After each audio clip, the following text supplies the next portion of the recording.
کوئی بھی آپ کو موٹیویٹ کر رہا ہے، وہ کیا کچھ کہہ رہا ہے، کیا کر رہا ہے، وہ کبھی بھی آپ کو تعلیم صحیح نہیں دے سکتا۔ کیوں؟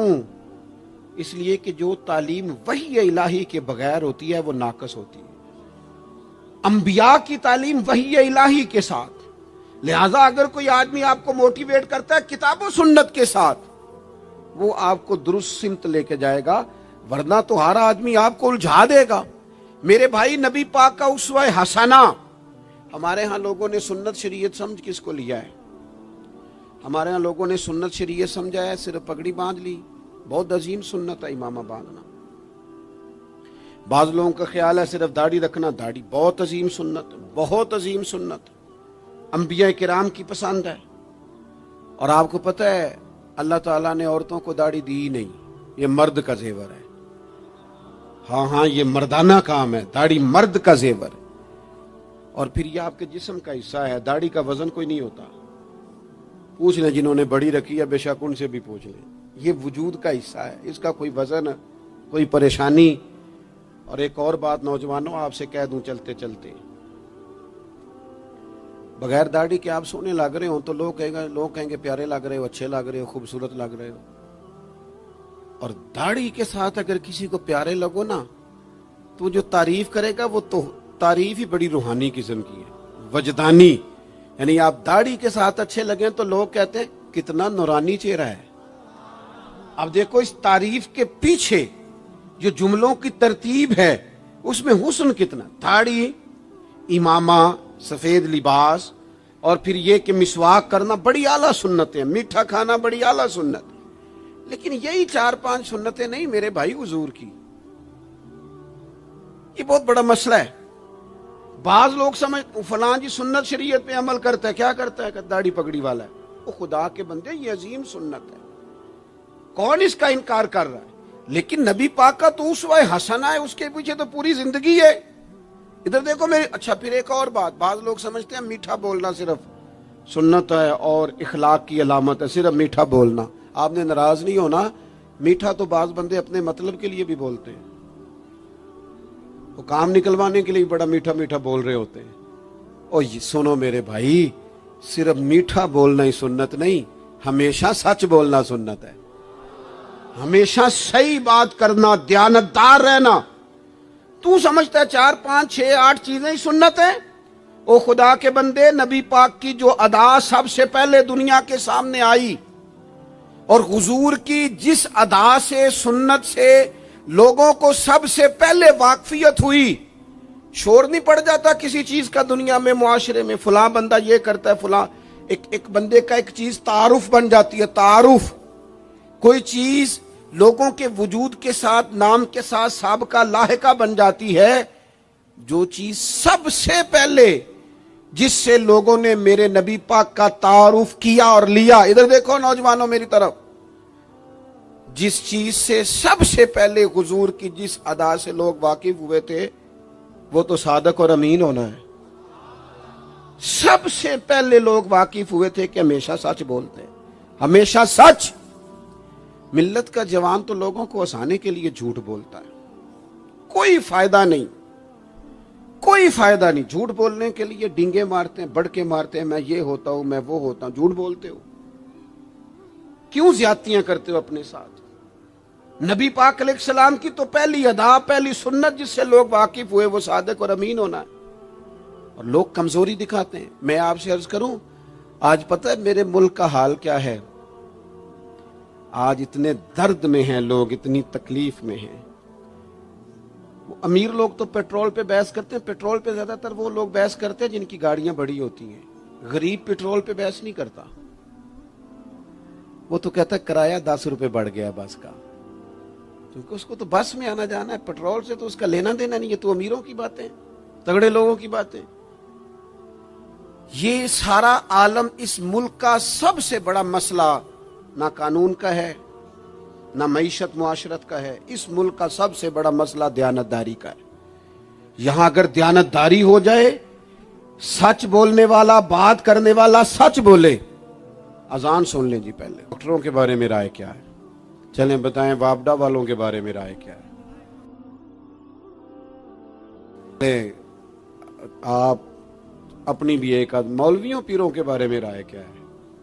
بس یہی حال کیا گیا، الا ماشاءاللہ بد اعتماد کر دیا گیا۔ ایسا نہیں ہے کہ صرف کسی ایک گروہ ایک طبقے کے بارے میں بددیانتی کو فروغ دیا گیا، جھوٹ کو۔ آج بھی کسی بھی شخص کو آپ لے لیں، اس کے بارے میں سچائی سے زیادہ جھوٹی خبریں زیادہ پھیلائی جاتی ہیں۔ افواہوں کا دور اپنی زندگی میں جوانوں سچ بولو، دیانتداری کا مظاہرہ کرو۔ اس ملت کا جوان کیسے ترقی کرے گا جس کی ماں کہتی ہے کہ پتر تو سچ ہی نہیں بولتا، تو جاتا کہیں ہے بتاتا کہیں ہے، تو بات ہی ٹھیک نہیں کرتا، کیسے بات سنو۔ نبی پاک صلی اللہ تعالی علیہ وسلم نے جب مختلف جگہوں پہ تبلیغ دین کے پیغامات بھیجے تو ہرقل بادشاہ کو بھی حضور نے پیغام دیا۔ بڑا سیانہ آدمی تھا، سمجھدار تھا، معاملہ فہم تھا۔ اس نے کہا میں کوئی جذباتی فیصلہ نہیں کرتا، کچھ چیزوں کے حضور کے بارے میں کچھ چیزوں کے سوالات میرے ذہن میں ہیں۔ اس نے کہا یار یہاں کوئی آیا ہوا ہو نا، مکے کا سردار، لوگ تجارت کے لیے آتے ہیں، کوئی سمجھدار سیانہ سردار وزادار آدمی تو لے کے آؤ۔ ابو سفیان ابھی مسلمان نہیں ہوئے تھے، وہاں گئے ہوئے تھے، اور آپ کو پتہ ہے کہ وہ ہر جنگ میں آگے تھے کلمہ پڑھنے سے پہلے۔ ان کو بلا کے لوگوں کو پتہ چلا یہ آئے ہوئے ہیں تو لے جا کے بادشاہ کے سامنے کھڑا کر دیا۔ ابو سفیان کہتے ہیں جب اس نے سوال جواب شروع کیے تو ظاہر ہے میں مخالف گروہ میں تھا۔ جب کوئی مخالف گروہ میں ہوتا ہے اس نے تعریف تو نہیں نہ کرنی ہوتی۔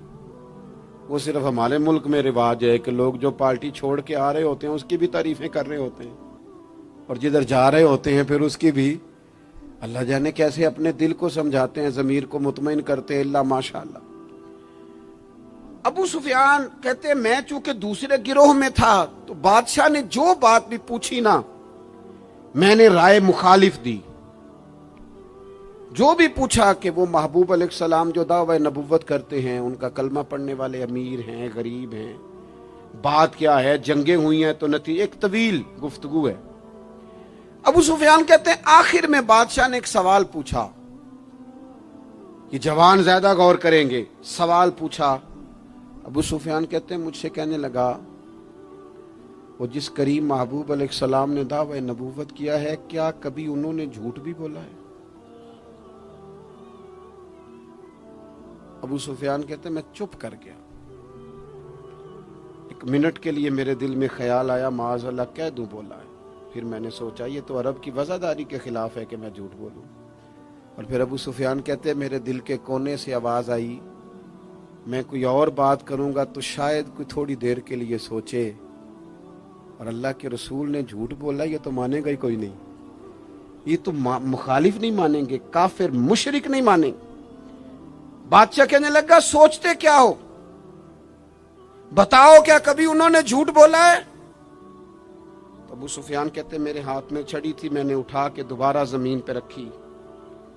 میں نے کہا بادشاہ وہ رشتے میں میرے بھتیجے لگتے ہیں، میری ان سے مخالفت ہے، میں ان کے مقابل فوجیں تک لے کے آتا ہوں، وہ ہمارے بتوں کو برا کہتے ہیں، رائے کا اختلاف اپنی جگہ پر، لیکن وہ میرے سامنے پیدا ہوئے میرے بھتیجے ہیں، میں نے انہیں ماں کی گود میں بھی دیکھا ہے، دادا کے کندھوں پہ بھی دیکھا ہے، سیدہ خدیجہ کا دولہا بنے بھی دیکھا ہے، میں نے ان کی گود میں ان کی بیٹیوں کو کھیلتے بھی دیکھا ہے۔